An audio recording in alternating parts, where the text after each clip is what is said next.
আপনাকে কি ডিমনেশিয়া রোগে পেয়েছে যে আপনি যা বলেছেন সেগুলো ভুলে গিয়েছেন? শিক্ষা প্রতিমন্ত্রী রয়েছেন, উনি এসি রুমে বসে না থাকে, কোনো কিছুর সাথে জড়িত থাকে, আমাদের কাছে আসা বলবেন, আমরা তাকে হলো পুলিশের হাতে তুলে দেব যে এই লোক অমুক জনের ইয়ে হলো চেক দিয়েছে, তাকে হলো আপনি জেলে ভরে দেন। আমরা এই অবস্থাতে বিশ্বাসে আমরা কোনো আপনাদেরকে শেল্টার দিব না। আপনারা আমাদের উপর আস্থা রাখতে পারেন। যারা এখানে রাজনীতিতে অংশগ্রহণ করতে চান, আপনারা এনসিপি তে যোগ দেন। ইনশাআল্লাহ ঐক্যবদ্ধভাবে ভবিষ্যতে যখন এই আসনটা যদি আমরা নিতে পারি, এই উপজেলা চেয়ারম্যান যদি আমরা জয়ী হতে পারি, আমরা আপনাদের পাশে থাকবো, সন্তান হিসেবে কাজ করব, এই প্রতিশ্রুতি নিয়ে আজকে আমরা আপনাদের কাছে এসেছি। লাস্ট তিনটা কথা বলে শেষ করব। এই যে আপনাদের যারা সন্তানরা এইচএসসি পরীক্ষার্থী আছে, তারা হলো সাঁতার করে যায় পরীক্ষা দিচ্ছে, এবং এহসানুল হক মিলন আমার এলাকার ভাই, উনি খুব সজ্জন ব্যক্তি, খুব সুন্দর বাপ দেখায়। তো বাংলাদেশের সকল মন্ত্রীরা এমন একটা ভ্রম ধরে থাকে যে সেই সবচেয়ে ভালো লোক।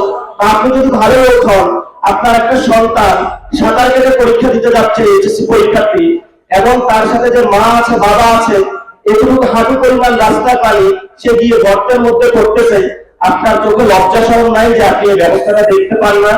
সরকার যদি এইচএসসি পরীক্ষা একদিন স্থগিত করতো বা করে দিত, বা যিনি শিক্ষামন্ত্রী রয়েছেন, শিক্ষা প্রতিমন্ত্রী রয়েছেন, উনি এসি রুমে বসে না থাকে গিয়ে বলতো যে আমি তোমাদের জন্য নৌকার ব্যবস্থা করে দিচ্ছি, বা এই পরিস্থিতি করে দিচ্ছি, বা যেখানে পানি সেখানে সেন্টার না করে অন্য জায়গায় সেন্টার দিয়ে দিচ্ছি, তাহলে আমাদের বাংলাদেশে যারা শিক্ষার্থী সুন্দর একটা ব্যবস্থা পেত।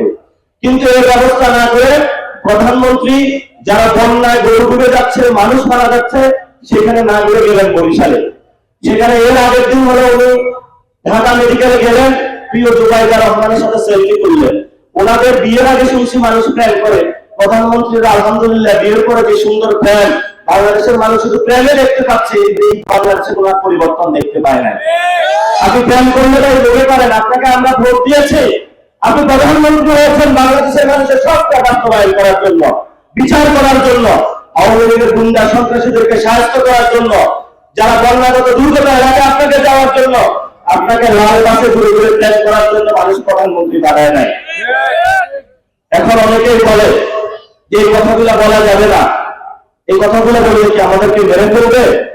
মেরে ফেললে 1400 জীবন দিয়েছে, বাংলাদেশের যত জওয়ান আছে, তরুণ আছে, তারা সবাই জীবন দিল, কিন্তু আমরা কোন অপসংস্কৃতি, বিশৃঙ্খল উচ্ছৃঙ্খল যুবকের কাছে আত্মসমর্পণ করব না। শেষ কথা যেটা, আপনারা একটা ভবনের নাম শুনেছেন, হাওয়া ভবন।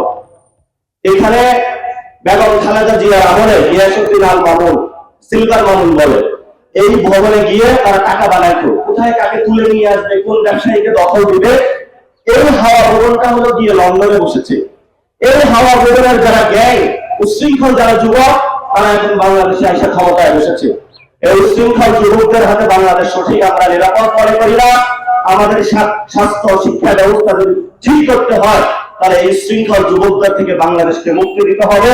যারা সমাজের সবচেয়ে সজ্জন তরুণ লোক, তাদের থেকে বাংলাদেশ তাদের কাছে তুলে দিতে হবে। সে আহ্বান, ঐক্যবদ্ধ আহ্বান জানিয়ে আমি আমার কথা শেষ করছি। তবে আপনাদের সামনে নওশাদ ভাই, এই ভাই এখানে কেউ বলতে পারবেন যে এখানে কোনো চাঁদাবাজি দুর্নীতি করেছে? একজন সাক্ষী দেন, কারো কাছে গিয়ে সন্ত্রাসী কার্যক্রম করেছে? যদি ভবিষ্যতে করে থাকে, ওনার প্রার্থীতা আমরা বাতিল করে দেবো। আর যদি করে না থাকে, আপনাদের বাসায় বাসায় গিয়ে উনি সেবা করে থাকে, আপনাদের কাছে গিয়ে থাকে, তাহলে আপনারা যদি তাকে ভালো পান, তাহলে আপনারা আশা করি ভবিষ্যতে যে উপজেলা চেয়ারম্যানে তাকে একটু ভোট দিবেন।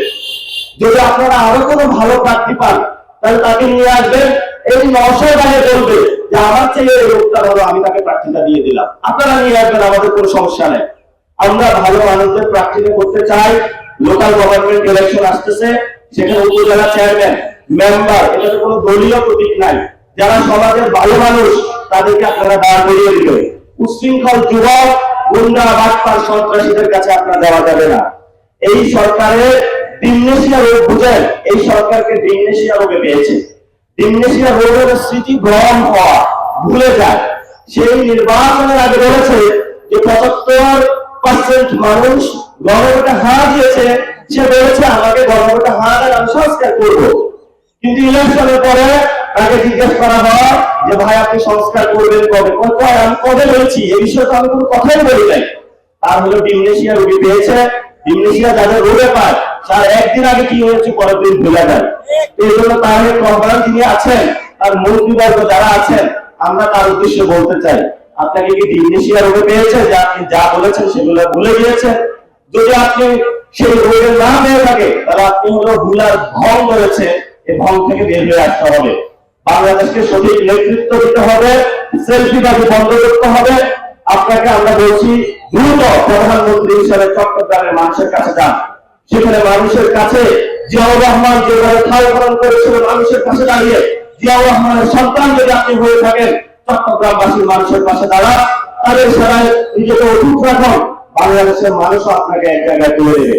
আর যদি সংস্কার না করেন, বিচার না করেন, হাওয়া বিভাগের যে যারা চোর বাচ্চার গুন্ডাদের নিয়ে ঘোরাফেরা করেন এবং চট্টগ্রামে যদি না যান, তাহলে ভবিষ্যতে এই জেনারেশনের হাতে আপনাদের পতন হবে এবং এই জেনারেশন ক্ষমতায় গিয়ে বাংলাদেশের সংস্কার বিচার বাস্তবায়ন করবে এবং নতুন ভাবে বাংলাদেশকে সাজাবে।